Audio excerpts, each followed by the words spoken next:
তৃণমূল ছাত্র পরিষদের গোষ্ঠী সংঘর্ষের জেরে উত্তপ্ত হয়ে উঠল বহরমপুর কলেজ চত্বর। প্রসঙ্গত, রাত পোহালেই তৃণমূল কংগ্রেসের সর্বভারতীয় সাধারণ সম্পাদক অভিষেক বন্দ্যোপাধ্যায়ের জন্মদিন, আর তার আগেই মুর্শিদাবাদের মাটি রক্তাক্ত হয়ে উঠল।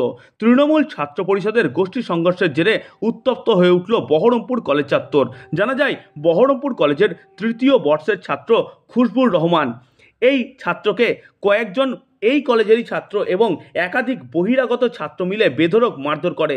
রক্তাক্ত ওই ছাত্র মাটিতে লুটিয়ে পড়ে। খবর পেয়ে ঘটনাস্থলে ছুটে আসে বহরমপুর থানার পুলিশ। তার পাশাপাশি এই খবর পেয়ে ছুটে আসে বহরমপুর কলেজে তৃণমূল ছাত্র পরিষদের জেলা সভাপতি নাজমুল মিয়া সানশাইন। নাজমুলের দাবি, এই কলেজের কিছু ছাত্র এবং বহিরাগত ছাত্রদের মদতে দীর্ঘদিন ধরেই কলেজ চত্বরে তাণ্ডব চালায়, সাধারণ ছাত্রছাত্রীদেরকে উত্তপ্ত করে।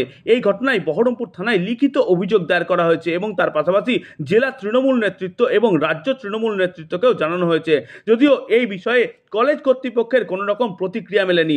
আহত ছাত্র থেকে তৃণমূল ছাত্র পরিষদের জেলা সভাপতি কি জানালেন আমাদেরকে আজ আনুমানিক দুপুর 3টে নাগাদ, আসুন শুনে নেব তার মুখ থেকে বিস্তারিত।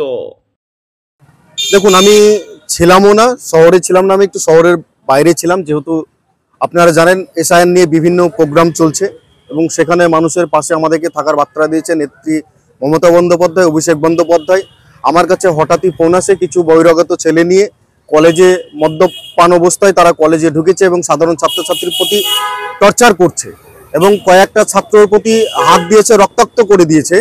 আমি বারংবার বলি, প্রিন্সিপালকেও সঙ্গে সঙ্গে জানার পর ফোন করেছিলাম যে টিআইসি আছে আমাদের শান্তনু ভাদুরী স্যার, কোনো রকম ভাবেই সে ছাত্রদের পাশে দাঁড়ায়নি বা হেল্পও করেনি।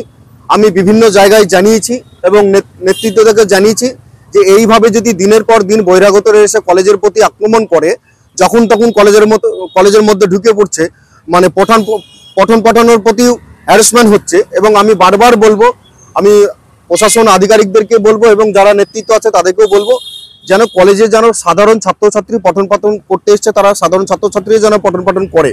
এইভাবে দিনের পর দিন যে কেউ হতে পারে, বহিরাগতদের যদি কাজ থাকে 3টে বা 4টে বা 5টার পর প্রিন্সিপাল যে আছেন বা যিনি থাকবেন বা টিআইসি যিনি আছেন তাদেরকে ফোন করে তাদের কলেজে কোনো কাজ থাকলে অবশ্যই তাদের কাজ অবশ্যই করবে এবং তাদের সার্টিফিকেট নেওয়া থাকতে পারে, তাদের মার্কশিট নেওয়া থাকতে পারে, অবশ্যই থাকবে।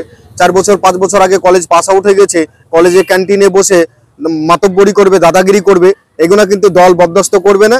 আর আমি দলকে পরিষ্কার আজকে জানিয়েছি, যা যা করণীয় দল ব্যবস্থা অবশ্যই নেবে। প্রশাসনকেও জানিয়েছি, প্রশাসন অবশ্যই ব্যবস্থাপনা নেবে এবং দিনের পর দিন বহিরাগত কলেজে ঢুকবে, এটা কিন্তু আমরা তৃণমূল ছাত্র পরিষদ এটা বরদাস্ত করব না। ঘটনা বলতে প্রত্যেক দিন আমাকে যারা মেরেছে প্রত্যেক দিন তারা আসে বহিরাগত ছেলেপিলেকে নিয়ে, আর প্রত্যেক দিন সাধারণ স্টুডেন্টকে ডিস্টার্ব করে। আজকে আমরা বসেছিলাম, আমাদেরকে যেখানে বসে আছি সেখান থেকে আমাদের ধমকেও তুলে দিচ্ছে। যখন আমাদের ধমকে তুলে দিল তখন আমরা কলেজ থেকে বেরিয়ে যাব, সে মুহূর্তে আমার পেজ থেকে অ্যাটাক করে। প্রায় সিসিটিভি চেক করলে আপনারা হয়তো পাবেন 20 জনের বেশি আমার উপরে শুধু অ্যাটাক করেছে। এরা সব গঙ্গার ওপর ছেলেপিলে। কেন মারলো বুঝতে পারছি না। আমাদের ওপর আমাদেরকে কলেজে থাকতে দিবে না। হ্যাঁ, না ওরা পড়াশোনা করতে আসে না, ওরা শুধু ডিস্টার্ব করতে আসে ছেলেপিলেদেরকে, আর মেয়েদেরকে ডিস্টার্ব করে। আর বহিরাগত মদ খেয়ে আসবে, মদ খেয়ে এসে সব মেয়েদেরকে ছেলেদেরকে হ্যারাসমেন্ট করবে। এটা অনেক দিন থেকে চলছে, জানানো হয়েছে, প্রিন্সিপাল এখনো কোনো ব্যবস্থা নেয়নি। হঠাৎ প্রায় ওরা 50+ ছিল, তার মধ্যে 20 জনের উপরে আমাকে অ্যাটাক করেছে। আপনার সিসিটিভি চেক করলেই পাবেন। অনেক জনের নাম জানি, তাদের নাম হচ্ছে আপনার কোয়েল শেখ, সম্রাট, তারপরে অর্জুন দাস, আরো নাম আছে আমি মনে পড়ছে না। কিছু ছাত্র আবার এখানে অনেকজন বহিরাগত।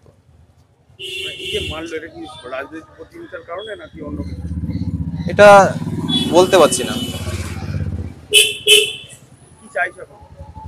চাইছি ন্যায্য বিচার হয় যেন। আমার উপর আজ হয়েছে, আরো সাধারণ ছেলেপিলের গায়ে হতে পারে এটা। আমার বাড়ি দৌলতবাদ, আমি 6 সেম।